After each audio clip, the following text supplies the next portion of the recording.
पिछले 10-20 साल से किडनी फेल के साथ चल रहे हो। जी जी। मैं आज कहना चाहता हूँ कि कभी मैं आपके काम आ सकता हूँ तो आज एक किडनी मेरी आपके नाम। जो ये सिक्की प्रिंसिपल्स है, they are what I believe in. डर तब होना चाहिए जब आप कभी गलत हो या कुछ गलत करते हो या आपको लग रहा है कुछ किसी के साथ कुछ चीटिंग की है। कल महाशिवरात्रि के अवसर पर उन्होंने अपने घर में महादेव की पूजा की। इस दौरान वह पीले रंग के पारंपरिक वस्त्र पहने नजर आई। आज तक जिंदगी में I have not been part of any pornography, any production, nothing to do with porn at all. Bollywood actress Shilpa Shetty and husband Raj Kundra, who's now been booked for alleged 60 crore rupees scam. आपने 20 साल पुरानी ये film Bunty और बबली या तो देखी होगी या तो इसके बारे में सुना होगा। इस फिल्म की कहानी थी अबाउट अ कपल जो एक साथ मिलकर लोगों को स्कैम करते हैं और पुलिस के साथ चूहे बिल्ली का खेल खेलते हैं। But what if I tell you कि एक बिल्कुल ऐसा ही अलेजेडली रियल लाइफ कपल हम सबके सामने ही नहीं है, बल्कि इस कपल के अंजाम दिए कुछ ऐसे लिस्ट ऑफ स्कैम्स हैं जिनके बारे में अगर आप सुनेंगे तो आपका दिमाग घूम जाएगा। Over the past 20+ years Shilpa Shetty और राज कुंद्रा इंडियन बिजनेसेस और बॉलीवुड के एलीट सर्कल्स के स्टेपल्स रहे हैं। Magazine covers, reality shows and red carpet events, ये कपल पब्लिक नॉलेज और पब्लिक की आंखों से कोई अनजान कपल नहीं। एक ग्लैमरस और सेलिब्रेटेड बॉलीवुड एक्ट्रेस वाइफ और एक बिलियनियर बिजनेसमैन हस्बैंड। ऐसे कपल्स बॉलीवुड में और बिजनेस की दुनिया में कोई अनहर्ड ऑफ नहीं है, बहुत ही यूजुअल। बट ऐसे कपल्स के साथ मोर देन ऑफन एक चीज यूजुअल नहीं होती और वो चीज है स्कैम्स। राज कुंद्रा और Shilpa Shetty as a couple के साथ जुड़े हैं एक नहीं, दो नहीं, तीन नहीं, बल्कि मल्टीपल ऐसे स्कैम्स जिनके बारे में आपको सुनकर लगेगा that why will they even do this. पिछले 2 डेकेड्स में राज कुंद्रा और शिल्पा शेट्टी के द्वारा करी गई डिसेप्शंस का एक ऐसा ट्रेल है जिसके बारे में न्यूज में आए गए दिन बात तो बहुत हुई है, लेकिन आज भी बहुत ऐसी जनता है जिनको इसके बारे में मालूमात नहीं है। Alleged financial fraud involving tens of crores of rupees, an organized pornographic racket that preyed upon aspiring actresses, एक cryptocurrency ponzi scheme that cost investors their entire savings, और एक ऐसी ponzi gold investment scheme जिसमें promise तो इन्होंने बहुत कुछ किया लेकिन डिलीवर कभी भी कुछ नहीं किया। And what's even more shocking about all of these scams is the fact that all of this has been going on for so long कि लास्ट ईयर ही यानी कि साल 2025 में एक चीटिंग केस के रिलेशन में इस कपल पे बॉम्बे हाई कोर्ट को एक फॉरेन कंट्री ट्रैवल बैन लगाना पड़ गया था। तो क्या है राज कुंद्रा और शिल्पा शेट्टी की ये अलेजेड क्राइम्स की लिस्ट जो वर्चुअली एंडलेस है? क्यों बनाई थी राज कुंद्रा ने अपनी फिल्म ब्यूटी 69 जिसको गली के कुत्ते ने नहीं पूछा? क्या था at the very core of Raj Kundra से अलेजेड पोर्नोग्राफिक प्रोडक्शन, और क्या इस प्रोडक्शन के बारे में शिल्पा शेट्टी को सही में नहीं पता था? एकदम ही ये कपल इतना धार्मिक कैसे हो गया कि राज कुंद्रा तो प्रेमानंद महाराज जी के पास जाके अपनी किडनी समर्पित करने की बात कराए। पिछले 10-20 साल से किडनी फेल के साथ चल रहे हो। जी जी।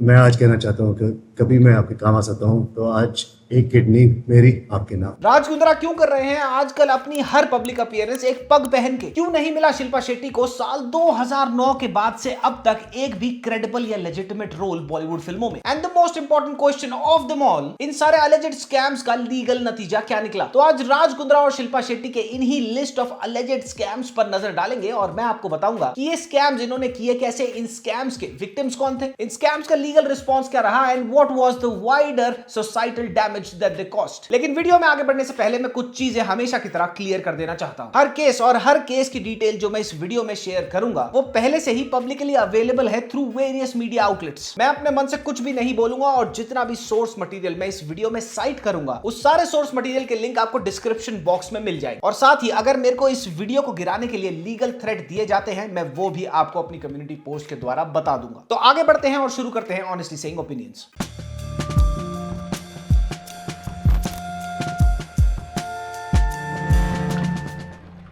राज कुंद्रा की मल्टीपल स्कैम्स में अलेजेड इन्वॉल्वमेंट जिसको ये हर बार अपने ऊपर करी गई कैरेक्टर असैसिनेशन बताते हैं, इन स्कैम्स की लिस्ट इतनी लंबी और कॉम्प्लिकेटेड है कि इन स्कैम्स के ट्रेल को समझने के लिए हमें जाना होगा आज से 13 साल पहले यानी कि साल 2013 में, जब सामने आया था, लाइमलाइट में आया था राज कुंद्रा का पहला ऐसा केस जिसने एक पैटर्न एस्टैब्लिश कर दिया था कि राज कुंद्रा विलिंग है अपनी पोजीशन ऑफ पावर और अपनी इनसाइडर नॉलेज को लेकर इलीगल एक्टिविटीज में इन्वॉल्व होने के लिए। साथ ही ये केस राज कुंद्रा का पहला ऐसा केस था जिसमें एस्टैब्लिश करी गई थी एक documented finding of wrongdoing against Raj Kundra by a Supreme Court appointed body. ये था राज कुंद्रा का IPL betting and spot fixing case of 2013। Rajasthan Royals franchise co-owner Raj Kundra has confessed to betting on his own team. Will Kundra get arrested or does Raj Kundra's arrest seem unlikely?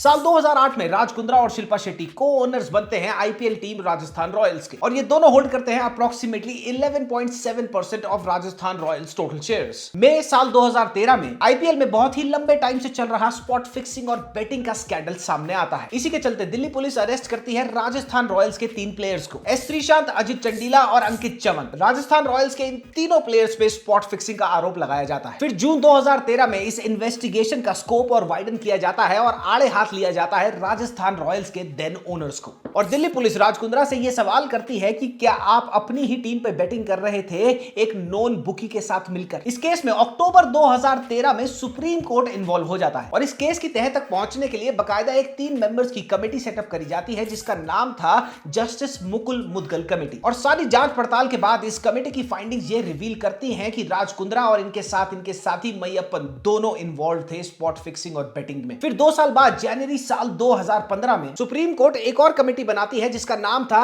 Justice RM. Lodha committee और इस committee की sole responsibility ये थी कि इस अपराध के लिए मैयप्पन और राज कुंद्रा को किस क्वांटम की, किस स्केल की पनिशमेंट मिले। जुलाई 2015 में लोधा कमेटी अपना वर्डिक्ट देती है और कहती है कि हाँ, इन दोनों को पनिशमेंट मिलनी चाहिए, ये गुनाहगार हैं। And as a result of being found guilty, lifetime ban लग जाता है राज कुंद्रा और इनके साथी मैयप्पन पे from all cricket related activities.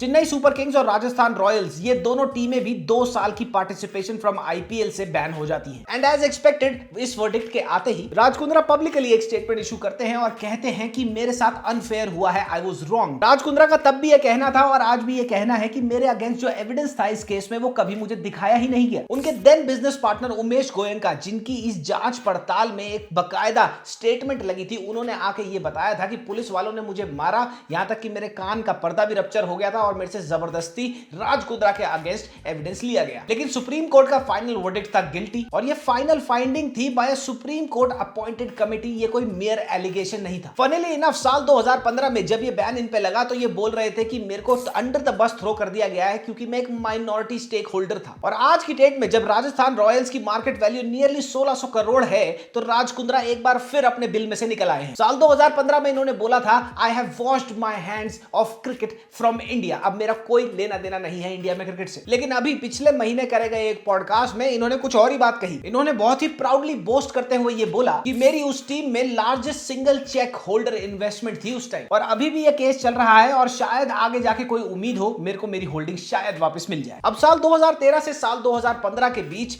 Guilty तो पाए ही गए थे राज कुंद्रा स्पॉट फिक्सिंग और बेटिंग के केस में, लेकिन इसी के पैरेलल अलेजिडली राज कुंद्रा एक और स्कैम में इन्वॉल्व थे जिसका नाम था सतयुग gold scam. And mind you, इस केस की डिटेल्स किसी बॉलीवुड फिल्म की स्क्रिप्ट से कम नहीं है। साल 2013 में बंबई में एक गोल्ड ट्रेडिंग कंपनी थी जिस कंपनी का नाम था Avyan James and jewellery private limited. इस गोल्ड ट्रेडिंग कंपनी के राज कुंद्रा और शिल्पा शेट्टी दोनों डायरेक्टर्स थे। साल 2014 में ये स्कीम शुरू करते हैं एक जिसका नाम होता है सतयुग गोल्ड स्कीम और ये स्कीम को अपनी टारगेट ऑडियंस को मार्केट करते हैं by using Shilpa Shetty's face as a marketing tool. Just to make it clear, ये केस सेम टाइमलाइन पे चल रहा था जब आईपीएल में बेटिंग में इन्वॉल्व थे राज कुंद्रा। अब ये सतयुग गोल्ड स्कीम थी क्या और लोगों को पागल इन्होंने बनाया कैसे? स्कीम बहुत सिंपल सी थी और इसका प्रेमिस, इसका मोडस ऑपरेंडी कुछ ऐसा था। इस स्कीम के इन्वेस्टर्स को गोल्ड परचेज कराया जाता था at current market prices. Investor को पूरा पैसा अपफ्रंट देना होता था और इसके बदले उनको इशू करा जाता था एक बेस रिपेयर का सतयुग गोल्ड कार्ड और प्रॉमिस यह करा जाता था that over a fixed period of time, जो जनरली होता था अप अंटिल 5 इयर्स, जो खरीदा हुआ गोल्ड है आपका वो अक्रू करेगा discounts at designated time bound milestones. मैं आपको एग्जांपल देता हूं, 15% discount after 2 years, 26% discount after 3 years, 30% discount after 4 years और 37% डिस्काउंट आफ्टर 5 इयर्स। और जब आपका ये टाइमलाइन मैच्योर हो जाएगा तो आपका ये खरीदा हुआ गोल्ड आपको फिजिकली डिलीवर कर दिया जाएगा एट द डिस्काउंटेड रेट्स। इस स्कीम को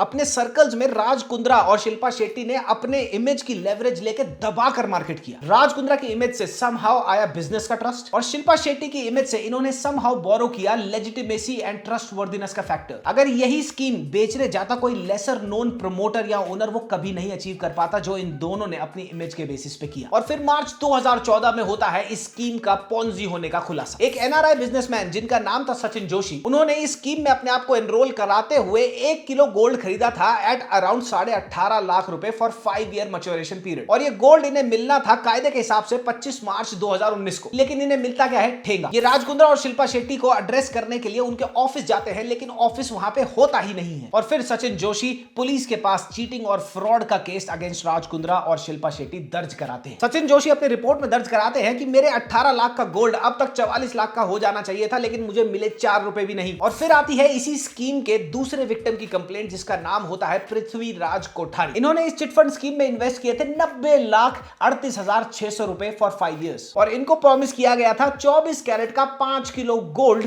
कब? साल 2019 में। लेकिन यहां पे भी इनको क्या मिला? ठेंगा। अब साल 2021 में सचिन जोशी जो सबसे पहले आगे आए थे इस केस को एक्सपोज करने के लिए, वो तो अपना केस जीत जाते हैं, लेकिन पृथ्वीराज कोठारी जो दूसरे विक्टिम आगे आए थे इस स्कीम के, उनका केस आज तक चल रहा है। राज कुंद्रा और शिल्पा शेट्टी की ये कंपनी बैंकरप्सी डिक्लेयर करके डिसॉल्व हो चुकी है, और ये कहा जाता है कि इस स्कीम के और भी बहुत सारे विक्टिम्स थे जो कभी सामने आए ही नहीं। ये केस ये दिखाता है कि शिल्पा शेट्टी का सेलिब्रिटी स्टेटस राज कुंद्रा ने कैसे बड़ी ही चालाकी से वेपनाइज किया to commit a financial fraud. और इस केस में भी आईपीएल बैटिंग केस की तरह शिल्पा शेट्टी ने ये बोला कि मुझे तो कुछ पता ही नहीं था। शिल्पा शेट्टी का ये कह देना हर बार कि मुझे तो कुछ पता ही नहीं था, ये एक पैटर्न है जिसको मैंने रिकॉग्नाइज किया थ्रू आउट द स्कैम्स, और इसके बारे में डिटेल में मैं आखिरी में बात करूंगा। अब आपको लग रहा होगा कि साल 2013 से साल 2015 के बीच राज कुंद्रा और शिल्पा शेट्टी इन दोनों स्कैम्स में पैरेलली इन्वॉल्व तो थे ही, लेकिन there is also a third scam with the same timeline, और ये केस था बेस्ट डील टीवी का 60 करोड़ रुपए का चीटिंग केस, जो चला नियरली 10 साल और अभी भी चल रहा है। ये केस इतना ट्रांसपेरेंट था कि इसमें एक आइडेंटिफाइड कंप्लेनेंट है, एक डॉक्यूमेंटेड मनी ट्रेल है, और लाइव कोर्ट प्रोसीडिंग्स है from the Bombay high court. साल 2015 में शिल्पा शेट्टी और Raj Kundra again as the directors launch करते हैं एक कंपनी जिसका नाम होता है बेस्ट डील टीवी। ये दोनों combined as the director of this company hold करते हैं अबाउट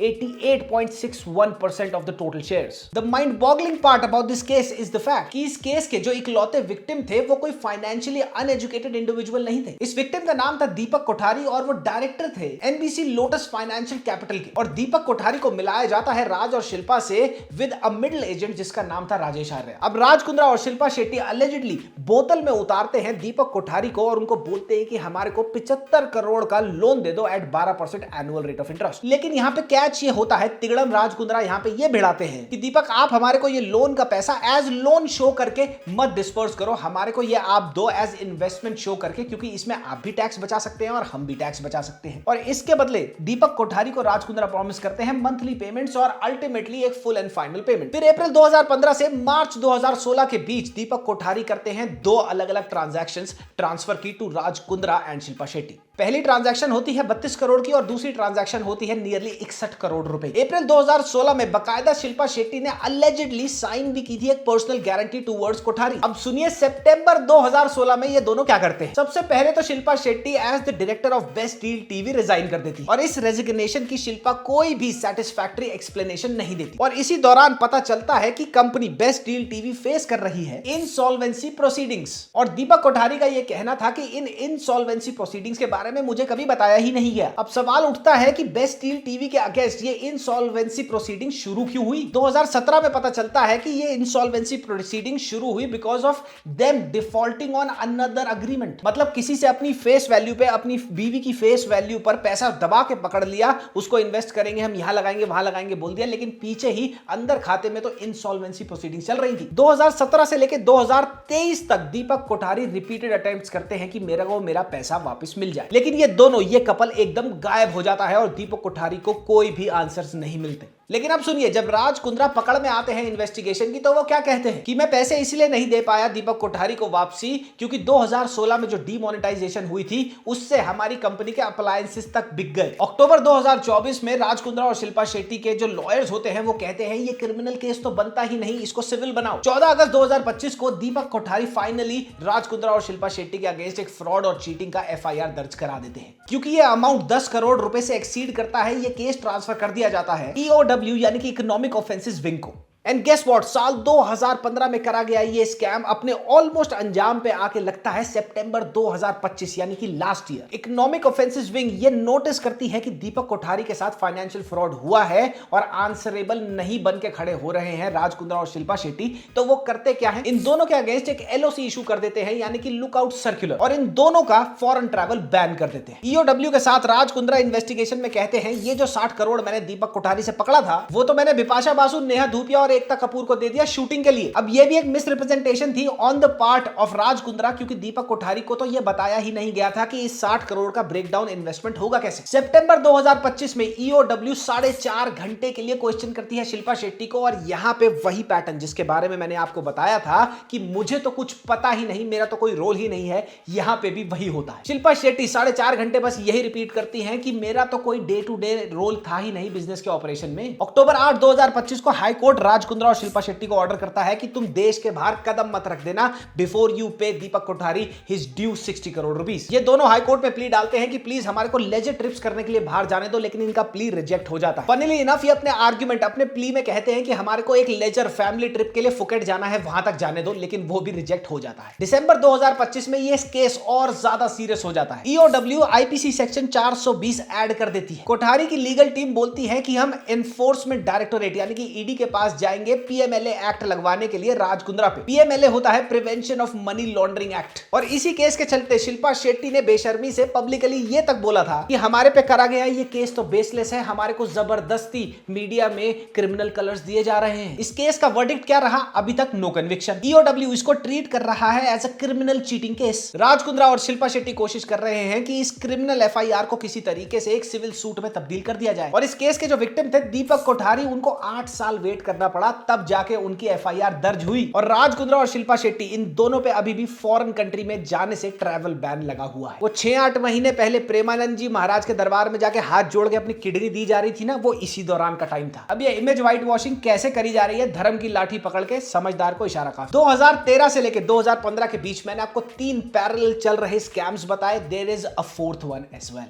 और ये केस था राज कुंद्रा का gain bitcoin crypto currency Ponzi scheme. ये स्कैम शुरू करा गया था साल 2013 में, लेकिन राज कुंद्रा की इन्वॉल्वमेंट यहां पे नजर में आई साल 2018 में, और ये केस अभी तक यानी कि व्हाइल वी टॉक अभी तक चल रहा है। ये केस एक bitcoin oriented money laundering case था, जिसमें Raj Kundra is alleged to be the beneficial owner of 285 bitcoins, और ये बिटकॉइंस ट्रेस करे गए back to one of India's largest bitcoin Ponzi scam schemes. ये केस इतना जबरदस्त और इतना बड़ा फाइनेंशियल फ्रॉड है कि इस केस में कोर्ट ऑर्डर भी लगे हैं, और साथ ही में ईडी की फुल फ्लेजेड चार्जशीट भी लगी है। ईडी ने आज तक एस्टिमेट लगाया है, पता नहीं है, ये एस्टिमेट लगाया है कि 6600 करोड़ का फ्रॉड हो सकता है। साल 2014 में विवेक और अमित भारद्वाज नाम के 2 बंदे सिंगापुर में लॉन्च करते हैं एक crypto currency oriented MLM scheme, जिसका नाम होता है गेन बिटकॉइन। ये अपने इन्वेस्टर्स को प्रॉमिस करते हैं कि 10% मंथली रिटर्न के हिसाब से आपको 18 महीने तक बिटकॉइंस मिलेंगे एज रिटर्न। इन्वेस्टिगेशन में ईडी को पता चला कि नियरली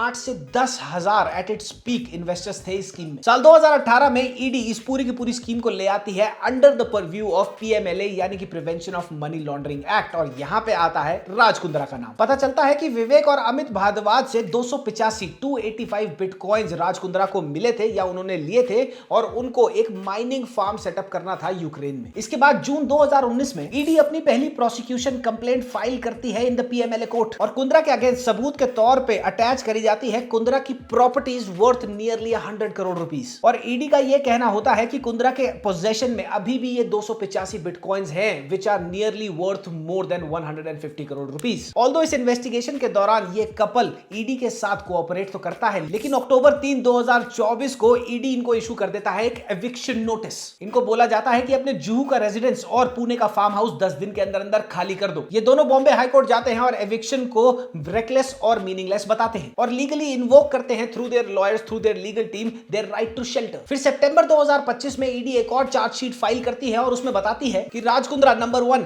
285 बिटकॉइंस के बेनिफिशियल ओनर है, और इन बिटकॉइंस की वैल्यू नियरली 150 करोड़ रुपए है। और राज कुंद्रा ने पहले बोला था कि मुझे पता ही नहीं था, मैं तो इंटरमीडियरी हूं, लेकिन कुंद्रा के बीच और भारद्वाज फैमिली के बीच ये अग्रीमेंट था। And Kundra had also failed to provide the wallet addresses of the movements of the coins. और इन्वेस्टिगेशन में कुंद्रा ने यह बताया कि मेरे पास वॉलेट में जो कॉइन की मूवमेंट हुई थी उसका इसलिए प्रूफ नहीं है, रिकॉर्ड नहीं है, क्योंकि मेरा जिस आईफोन पे सब कुछ था वो डैमेज हो गया। ईडी का ये भी कहना था कि इस पूरे के पूरे जो मूवमेंट हुआ है पैसे का बिटकॉइंस में, क्रिप्टो करेंसी में, इसका ब्रॉडर एस्पेक्ट 800 करोड़ को टच कर सकता है। अब इस केस का अभी क्या चल रहा है? राज कुंद्रा के ऊपर prevention of money laundering act की प्रोसीडिंग्स जारी है। कोर्ट के पास कुंद्रा के against sufficient prima facie material भी है। कुंद्रा के 100 करोड़ के एसेट अभी डीफ्रीज नहीं करे गए हैं, वो इस ईडी की जांच के रिपोर्ट के साथ जुड़े हुए हैं। और डिस्प्यूट अभी भी इस बात पे चल रहा है कि क्या राज कुंद्रा एक बेनिफिशियल ओनर थे इस पूरी पॉन्जी स्कीम के, या फिर वो खाली एक इनोसेंट एंड अननोइंग इंटरमीडियरी थे जो गलती से इस पॉन्जी स्कीम में फंस गए। अब इन सारे के सारे मनी साइफनिंग स्कैम्स के बाद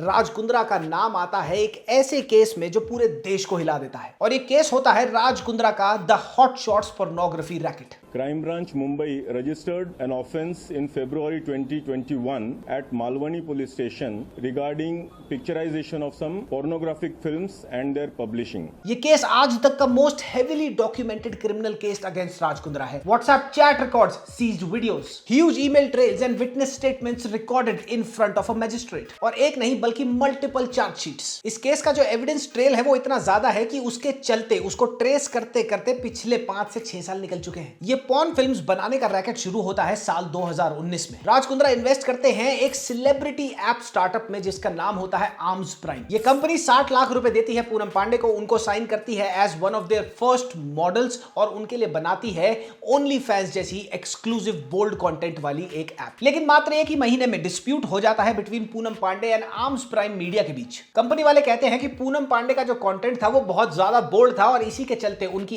ऐप गूगल प्ले स्टोर से उतार ली गई और हमारे को हुआ घाटा। दूसरी तरफ से पूनम पांडे ये केस कर देती हैं इनके ऊपर कि राज कुंद्रा ने और इनकी कंपनी ने मुझे एक भी पैसा नहीं दिया। अब इस केस में कुंद्रा का कहना था कि मैं तो ये स्टार्टअप आर्म्स प्राइम मीडिया वाला स्टार्टअप एग्जिट कर चुका हूं, अपने शेयर्स बेच चुका हूं। लेकिन funnily enough later on in the year जब ये पॉन का पूरा रैकेट बस्ट होता है तो पता चलता है कि वो तो एक्टिव इन्वेस्टर हैं आर्म्स प्राइम मीडिया में। अब आर्म्स प्राइम मीडिया जब अपनी काली करतूतों के लिए नजर में आ जाती है तो राज कुंद्रा और उनका गिरोह करता क्या है, वो एक नई ऐप बनाता है नए नाम से साल 2020 में, और उसका नाम होता है हॉट शॉट्स ऐप। और ये हॉट शॉट्स ऐप जैसे हर किसी को आज के टाइम पे पता है, तब भी पता था, होस्ट करती है, जानी जाती है फॉर एडल्ट कंटेंट डिस्ट्रीब्यूशन के लिए। अब आर्म्स प्राइम से लेके हॉट शॉट्स बनाने तक का सफर भी कोई ठीक नहीं है। यहां भी राज कुंद्रा ने एक बड़ा तिगड़म भिड़ाया था, वो बताता हूं। राज कुंद्रा ने पहले सेटअप किया आर्म्स प्राइम प्राइवेट लिमिटेड, फिर ये भाई साहब गए एक लंदन रजिस्टर्ड कंपनी के पास जिसका नाम था Kenrin private limited. And guess what, इस यूके बेस्ड कंपनी का चेयरमैन कौन था? राज कुंद्रा का ब्रदर इन लॉ जिनका नाम था प्रदीप बख्शी। और ये यूके बेस्ड केनरन लिमिटेड खरीद लेती है arms Prime media private limited को, और इसको ये रीब्रांड कर देते हैं इनटू हॉट शॉट्स ऐप।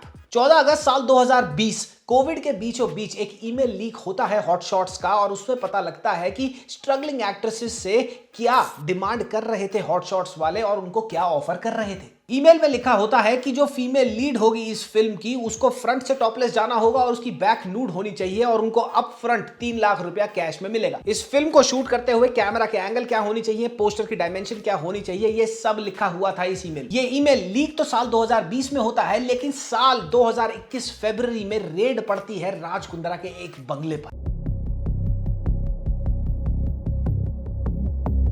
पता चलता है कि इस बंगले में ओवर 100 एडल्ट फिल्में शूट हो चुकी हैं, और इनमें से 87 एडल्ट वीडियोस इन्होंने यानी कि गहना वशिष्ठ ने शूट करके अपनी वेबसाइट पे अपलोड भी करी है। इस रेड की न्यूज ब्रेक होते ही मल्टीपल स्ट्रगलिंग एक्ट्रेसेस जिनको हॉट शॉट ने अप्रोच किया था एडल्ट फिल्में बनाने के लिए, उनकी कंप्लेंट्स पुलिस के पास आने लग जाती हैं, और पुलिस को यहां पर रजिस्टर करनी पड़ जाती है इस केस के अगेंस्ट पहली official FIR. Crime Branch Mumbai registered an offence in February 2021 at Malwani Police Station regarding picturization of some pornographic films and their publishing. फरवरी से लेके अप्रैल 2021 के बीच नियरली 9 से 10 लोग इस रैकेट की इन्वॉल्वमेंट में अरेस्ट होते हैं, लेकिन यहां पे अभी भी राज कुंद्रा का नाम सरफेस नहीं होता है। 19 जुलाई 2021 की रात को फाइनली पुलिस अरेस्ट करती है, घर से उठा लेती है राज कुंद्रा को। Mumbai crime branch police commissioner Hemant Nagrale अपनी स्टेटमेंट में बोलते हैं कि इस पूरे के पूरे पोर्नोग्राफिक रैकेट के जो की कॉन्स्पिरेटर थे वो राज कुंद्रा थे, और राज कुंद्रा के साथ साथ साइमल्टेनियसली राज राज कुंद्रा के इस पूरे के पूरे रैकेट को जो चला रहे थे technically digitally,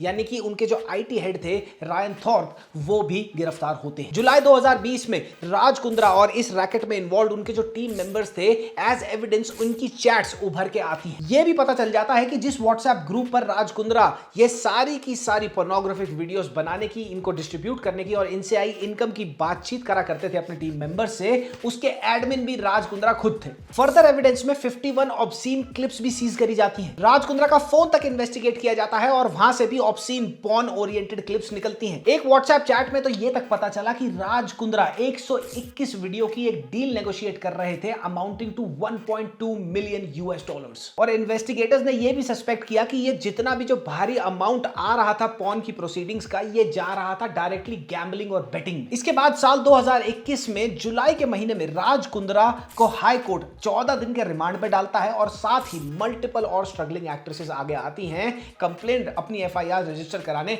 against Raj Kundra कि इसने हमारे को कोर्स करके इस धंधे में डालने की कोशिश करी। सितंबर 2021 में मुंबई क्राइम ब्रांच एक लंबी चौड़ी इन्वेस्टिगेशन के बाद एक चार्जशीट को दाखिल करती है और उसकी डिटेल्स जब मैं आपको बताऊंगा आपका दिमाग घूम जाए। ये रिपोर्ट होती है 1500 पेज लंबी। टोटल 44 विटनेसेस इस रिपोर्ट में साइट करे गए थे, जिनमें से 6 विटनेसेस ने मजिस्ट्रेट के सामने लाइव रिकॉर्ड कराई थी अपनी स्टेटमेंट्स अगेंस्ट कुंद्रा। इन स्टेटमेंट्स में शिल्पा शेट्टी और शर्लिन चोपड़ा का नाम भी आया था राज कुंद्रा के साथ। राज कुंद्रा का UK based brother in law Pradeep Bakshi, उसको नोट करा गया रिपोर्ट में as the co accused and the co mastermind along with Raj Kundra. Shilpa Shetty की स्टेटमेंट इस चार्जशीट में गेस व्हाट क्या थी? येट अगेन हर बार की तरह उन्होंने कहा मुझे तो कुछ पता ही नहीं था। इस सब के दौरान राज कुंद्रा को होती है लगभग 63 दिन लंबी जेल आर्थर रोड जेल में। फिर सितंबर 2021 में राज कुंद्रा बेल प्ली डालते हैं। ये बेल प्ली एक्सेप्ट हो जाती है और 2 दिन के बाद उनको बेल ग्रांट हो जाती है। एंड माइंड यू, ये एक बेल है, एक्विटल नहीं है। ये केस अभी भी चल रहा है और इस बेल के साथ साथ एक सेकेंड एफआईआर भी थी जो मुंबई साइबर सेल ने राज कुंद्रा के अगेंस्ट करी थी। राज कुंद्रा और उनकी लीगल टीम क्या करते हैं, इंटरिम प्रोटेक्शन ले लेते हैं from arrest. And just in case you are curious, Raj Kundra और उनके एडी रायन थॉर्प को 50,000 रुपए पर हेड मात्र बेल पे छोड़ दिया गया। इस पूरे पॉर्न रैकेट के केस में से एनफोर्समेंट डायरेक्टोरेट ने एक पूरा का पूरा money laundering spin off case भी निकाला और वो केस अभी भी जारी है और उसके समन्स अभी भी जा रहे हैं राज कुंद्रा को। इस पूरे केस का फाइनल वर्डिक्ट क्या निकला? राज कुंद्रा की ना ही कन्विक्शन हुई और ना ही उनका एक्चुअल अक्विटल हुआ। राज कुंद्रा अरेस्ट हुए, केस में चार्जशीट लगी उनके अगेंस्ट और वो जेल भी गए 63 दिन के लिए। Criminal trial on this chargesheet is still pending और साथ ही ईडी का money laundering spin off case अभी भी चल रहा है। कुंद्रा का आज भी ये कहना है कि पूरे के पूरे केस में कोई पॉर्न इन्वॉल्व ही नहीं था, इसका कंटेंट पोर्नोग्राफिक था ही नहीं और मेरे को बस एक स्केपगोट बनाया गया। मैं इस कंपनी का कभी भी पार्ट था ही नहीं 10 महीने से ज्यादा। जेल से बाहर आने के बाद अपने दुख को ड्रामेटाइज करते हुए राज कुंद्रा ने अपने ही पैसों से एक चप्पल छाप फिल्म बनाई जिसका नाम था UT69। अपनी इमेज को व्हाइट वॉश करने की कोशिश करी पर कुत्ते ने हाथों हाथ नहीं ली, किसी ने नहीं देखी वो फिल्म। अब इन सारे के सारे केसेस में जो मैंने आपको बताए, इसमें एक नहीं मल्टीपल रेकरिंग पैटर्न्स हैं। जब भी ये कपल किसी स्कैम में पकड़ा जाता है तो सबसे पहले ये बोलते हैं इन्वेस्टिगेशन में कि हमें तो पता ही नहीं था, हम तो सेकंड पार्टी थे या तो हम थर्ड पार्टी थे, हम डायरेक्टली कभी इन्वॉल्व नहीं थे, हमने बस पैसा इन्वेस्ट किया और हम तो साइलेंट थे। मैं तो बेचारा हूं, वक्त का मारा हूं, मेरे बिजनेस पार्टनर्स मैं उन पे भरोसा करता हूं और वो मुझे स्केपगोट बना के मेरे पीठ पीछे स्कैम कर देते हैं। जब से राज कुंद्रा जेल से बाहर निकले हैं, इनका कोई भी इंटरव्यू उठाओ, कोई भी पॉडकास्ट उठाओ, ये अपनी इमेज व्हाइट वॉशिंग और रीब्रांडिंग में यही कहते आपको दिखेंगे और इनकी ये कोशिश आज तक तो बहुत हद तक नाकाम ही रही। आज तक जिंदगी में I have not been part of any pornography, any production, nothing to do with porn at all. मैं ये केस जीतूंगा क्योंकि मुझे पता है मैंने कुछ गलत नहीं किया, बट मेरे वो 63 डेज, मेरी रेपुटेशन, मेरे फैमिली पे एलिगेशंस, मेरे पे एलिगेशंस, वो कभी वापस नहीं मिलेगा ना। वो रिस्पेक्ट जो उस टाइम पे खोई हमने, दैट वाज वेरी पेनफुल। राज कुंद्रा का आज तक किसी भी स्कैम में कन्विक्शन ना होना ये प्रूव करता है कि ये सारे के सारे स्कैम्स इतने डिटेल में प्लान करे गए थे कि अगर कल को पकड़े भी जाए तो कन्विक्शन ना हो। शिल्पा शेट्टी का ऑलमोस्ट हर स्कैम में राज कुंद्रा के साथ नाम ही नहीं आ रहा, इन्वॉल्वमेंट भी प्रूवन है, लेकिन फिर भी इन्वेस्टिगेशन में शिल्पा शेट्टी ये कह के किनारा कर लेती हैं कि मैं तो कभी भी इसमें डे टू डे इन्वॉल्व ही नहीं थी। राज कुंद्रा और शिल्पा शेट्टी के केस में सबसे बड़ी हैरानी वाली बात यह है कि ये हर स्कैम में जब पकड़े जाते हैं बोलते हैं हम तो बिल्कुल ही इनोसेंट हैं, लेकिन जितने भी सबूत मिलते हैं वो सारे यही प्रूव करते हैं कि ये अपराधी हैं। कभी सोच के देखना, there has to be a reason कि साल 2009 से लेके अब तक, साल 2009 में राज कुंद्रा और शिल्पा शेट्टी की शादी हुई थी, तब से लेके अब तक शिल्पा शेट्टी को एक भी ढंग का मीनिंगफुल रोल बॉलीवुड में मिला ही नहीं किसी फिल्म। हर दूसरे पॉडकास्ट पे अपनी इमेज व्हाइट वॉश करने की नाकाम कोशिश करता सिर्फ राज कुंद्रा आपको अकेला दिखेगा, शिल्पा शेट्टी कभी भी उसके साथ नहीं दिखेगी। लेकिन हाँ, जब किसी धार्मिक काम पे जाना है, उसकी वीडियो बना के वायरल करवानी है, तो ये दोनों बड़े ही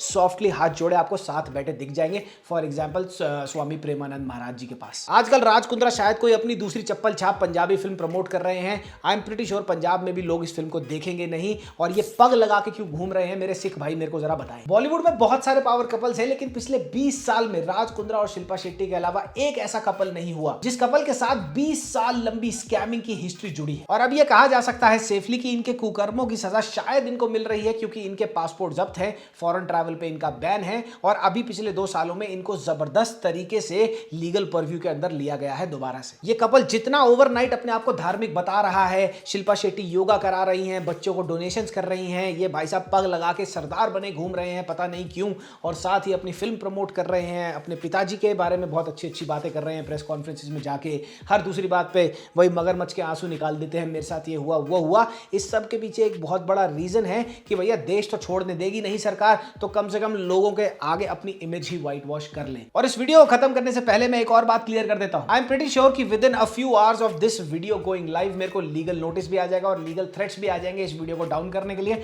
अगर वैसा कुछ भी होता है तो मेरी legal team very well ready है उसके साथ डील करने के लिए, वो हम देखेंगे होता क्या है। अगर ऐसा कुछ आता है तो मैं आपको कॉम्पोस्ट पे वो डाल के बता दूंगा। तब तक के लिए मिलते हैं अगली वीडियो में। और मेरे को एक चीज कमेंट सेक्शन में जरूर बताना कि राघव जुयाल एक डिसेंट एक्टर तो है, लेकिन इतना ईगो क्यों है, किस बात का वो अपने आप को सुपरस्टार समझता है। शाहरुख खान के बेटे के साथ हैंग आउट कर करके वो बेचारा सोच रहा है कि मैं खुद शाहरुख खान हो गया हूं। पिक्चर उसकी 4 दिन में 70-80 लाख नहीं कमा पाई, और हर दूसरे पॉडकास्ट इंटरव्यू पे जाके बोलता है कि मैं ही सुपरस्टार हूं, मैं साइड रोल्स नहीं करूंगा, मैं सुपरस्टार हूं। अगर आपको इस बंदे के ऊपर एक रोस्ट चाहिए, because this is absolute ego maniac and this is absolute stupidity, अगर आपको चाहिए वो कमेंट सेक्शन में कमेंट करते जाना। तब तक के लिए हम मिलते हैं अगली वीडियो में। मामा मियां लजाने पप्पी, बाय बाय।